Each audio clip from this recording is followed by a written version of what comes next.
Okay, you may be wondering why you're looking at a white screen right now. Apparently, my camera is just going on and off for the desktop, and the laptop cam is facing a million different issues that I'm not explaining at the moment. Maybe you can prod me to explain in the comments. But just for now, I'm sorry. This is the best I can do. I don't want to do two 5-day weeks in a row. That's what I'm going to have to do if I do a 2-episode week. But anyway, hello everybody and welcome to September 14th, 2018 edition of the Ephrom Josine Show. I am your host, Ephrom Josine. Now, we'll start where we left off, because last time we did one of these a few days ago, I was talking about the gubernatorial race.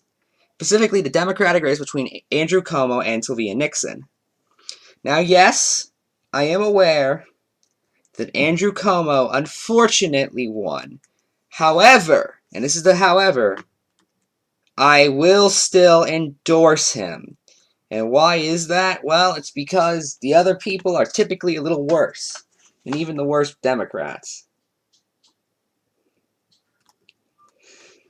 And while it is unfortunate Sylvia Nixon did not win, I recognized from the start this was a long shot, like many progressives did.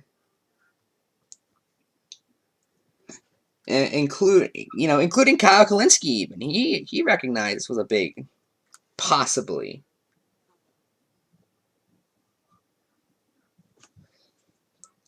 And he was one of the big supporters of Justice Democrats. We knew going in that we wouldn't get Ocasio-Cortez every single time.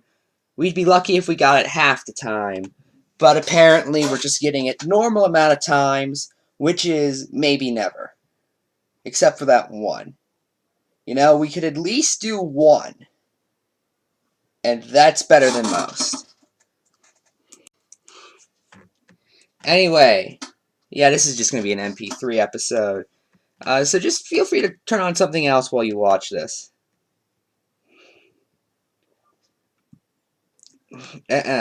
Here is something that I found interesting. National Security Advisor John Bolton, who, if you do not know, was also the UN ambassador under George W. Bush, one of the worst UN ambassadors in U.S. history, has essentially declared America above rule of law. If you do not believe me, I will play the clip for you. He said this during a speech on C-SPAN. November of 2017, the ICC prosecutor requested authorization to investigate alleged war crimes committed by U.S. service members and intelligence professionals during the war in Afghanistan. An investigation neither Afghanistan nor any other state party to the Rome Statute requested. It's almost like courts do that sometimes. The ICC may announce the start of a formal investigation against these American patriots who voluntarily signed on to go into harm's way to protect our nation, our homes, and our families in the wake of the 9/11 attacks. The ICC prosecutor has requested to investigate these Americans for alleged detainee abuse, and perhaps more, an utterly unfounded, unjustifiable investigation. Today, on the eve of September the 11th, I want to deliver a clear and unambiguous message on behalf of the President of the United States. The United States will use any means necessary to protect our citizens and those of our allies from unjust prosecution by this illegitimate court. We will not cooperate with the ICC. We will provide no assistance to the ICC, and we certainly will not join the ICC.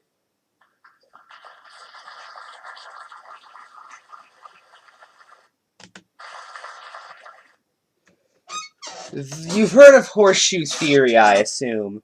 The real horseshoe theory is between isolationists and neoconservatives not wanting to take part in international law. Because that's what he essentially just said. I don't want to take part in international law. He's no different than a Confederate at that point, who was like, oh, listen, why should I have to follow the U.S. laws against slavery? because you're part of the U.S. No, I'm not. I'm my own independent nation. No, you're a traitor. That's what I think we should do at this point. I wouldn't be surprised if a global court held John Bolton for either obstruction of justice or treason at that point. I think obstruction of justice probably is what would be best, considering that's essentially what he just said, was we don't have to follow laws. And again, if you, a private citizen, say that, you're laughed at or thrown in prison. But become national security advisor, be best friends with a former president, be good friends with the current president, and have a nice mustache, which, to be fair, John Bolton does have a great mustache. And then, oh, you can just get away with whatever you want. Who cares? You know, you're only the one making the security decisions for this country. Since when do you need to follow the laws?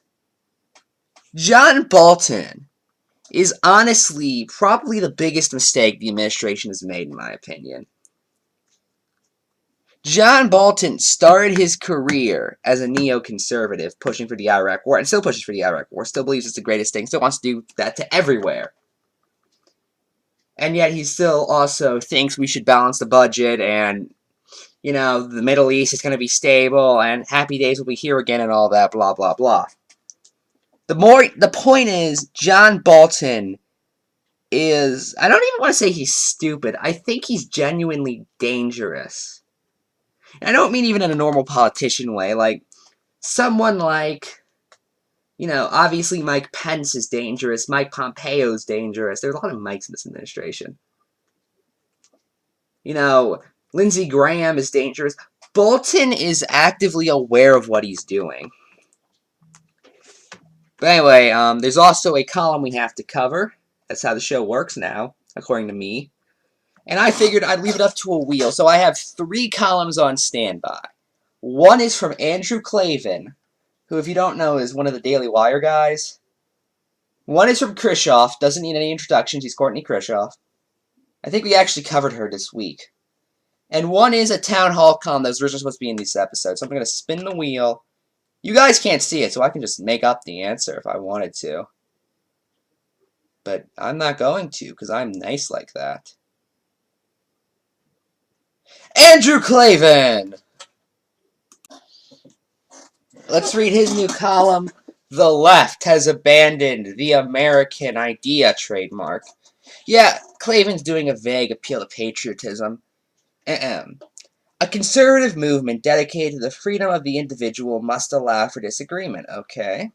That's what individuals do. They disagree.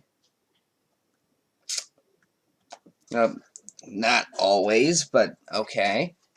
Hate-filled personal attacks by Trump-supporting right-wingers on those rightists who cannot abide the president take no stock of the one thing most essential to the individual identity, not as the left supposes, race or sexuality or even gender, but conscience. We have allowed the good conservative men and women to speak their piece without harassment. That said, as the midterms approach, it seems like the proper time to remind those never-Trumpers still among us of 2 salient facts. By the way, Klavan literally said once he only supported Trump because he's destroying Democrats. It should be mentioned. 1, there are two effective political parties in America, and 2, one of those parties now presents a legitimate threat to the American idea. This week, Senator Ben Sasse, whose 2.5-minute speech on civics was the highlight of the Kavanaugh hearing, tweeted that he regularly considers leaving the Republican Party. When asked about that tweet by Jake Tapper on CNN, Sasse said, "I've been saying for 3 years that I conceive myself as an independent conservative who caucuses Republicans, but frankly, neither of these parties have a long-term vision for the future of the country." Obviously, that's silly. If he wanted to lead a Democratic or the Republican Party, he just would. He wouldn't do this. I consider leaving it all the time, and I'm actually independent, but I caucus with them for political reasons. Because then you're just not principled. David French, a writer for National Review, answered Sassi's tweet with one of his own. I no longer consider myself a Republican. I'm a Christian and a conservative who evaluates each race on its merits, and I'm happy to vote for the party when appropriate. I personally do not see the point of voting third party, but that's just me. I respect and admire both Sauce and French statement, or both Sassy and French, but their statements seem to me to have been made in a political landscape that is not the one we know. Indeed, in a world that is not this world. They actually said that in the fifth dimension, little known fact. And it was translated in here by that weird language those aliens used in that one Jimmy Neutron episode. You know the one. We are soon to vote for congressmen and senators, not all of them, but I'm nitpicking. Each of those elected will very likely belong to one of the two political parties. Despite what they might say on the campaign trail, when it comes time to vote on the important issue of the day, they will almost surely vote with their parties. That's going to be fun to hear when the recession comes. One of those parties, the Republicans, despite its many failings and despite the obstreperous and divisive president on top, is still playing a game America by American rules. They want all people treated equally. Fill in whichever one you think is best. To be clear, I haven't seen Clavin say anything particularly homophobic or racist, so I'll just give him that. Although, it should be noted, you know who the first president that was really a eugenicist was? Or, look it up, you'll find it interesting. They want Supreme Court justices to decide cases according to the law, or 24, even if it means losing on some issues. Yes, there have been no Republicans complaining about Roe v. Wade or the Obamacare case, even though they were completely determined within constitutional boundaries, and Republicans themselves agreed on that. Oh, and for that matter, when John Paul Stevenson, who was appointed by Gerald Ford, said we should repeal the Second Amendment, no issues. They want free speech for both sides and ensure robust debate. They want to protect the right to property that underlines our liberty. Okay, which party is against private property exactly? And for that matter, Republicans just tried to push a bill through Congress that would remove all power from the zoning board, so that's just a lie. Increasingly, the Democrats are not playing by those rules. Their identity politics is simply racism with a human face. I have no idea what that's even supposed to mean. Their performance at the Kavanaugh hearings, daring to ask him questions. Okay, that's not what he said. That's what he should have said. Disgraceful in its theatrics and personal attacks. They just asked him questions. That's all they did. That's what you're supposed to do at a hearing. Would you prefer we never did a hearing and just said, look, look, look. The vice president said something 24 years ago, so therefore we can't do a hearing. Your buddy Matt Walsh even defended that, for the record. Don't think I forgot about that one. But yeah, as someone who watched the Kavanaugh hearings, this is all just a lie. Was downright dangerous in its underlying philosophy that we should ask questions, that conceives of court as a super legislator charged with making leftist laws. I'm just gonna let you laugh at that real quick. Their venues of communication, like this one, the news networks, Facebook, Twitter, Google. Don't you have all those? Don't you have all those? And the academics censor speech. No, they don't. It's not censorship if a private institution does it. Limit discussion and bully dissenters. But boycotts against Nike are perfectly fine. And increasingly, their candidates embrace socialism. That's just a lie. A system of soft slavery whereby the wealth created by your work is controlled and dispersed by the state. Again, who's the socialists? The last Democratic president consistently violated norms of constitutional and even honest governance to the pointing and flirting with autocracy. He prosecuted and persecuted the media. I would do a top 10 quotes that didn't age well if this wasn't written today.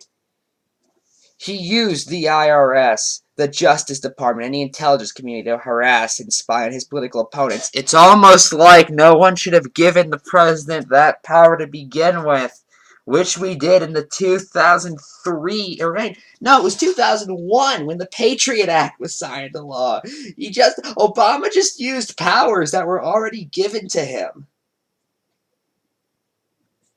Oh no!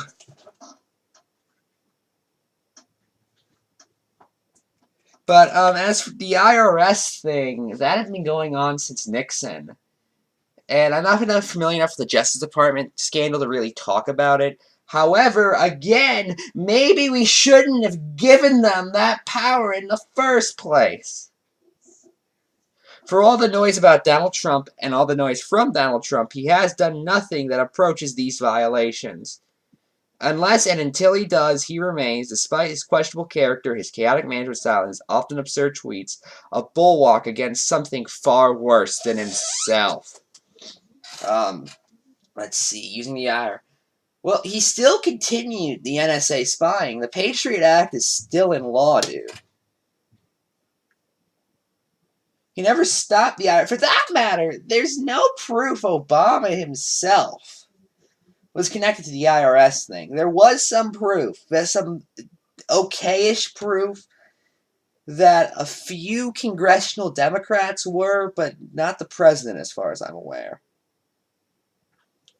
It may pain you that a man like Trump is president. It may pain you that Republicans are somewhat cowardly, if only, incompetent, and inert.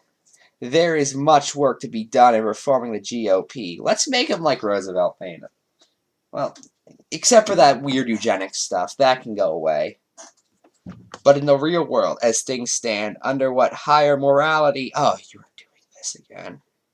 Should we take action that would hand our country over to those who no longer believe in the ideals of her founding? Apparently, America's a woman now.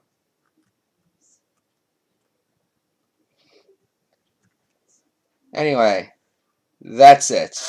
I'm Ephrom, and good night.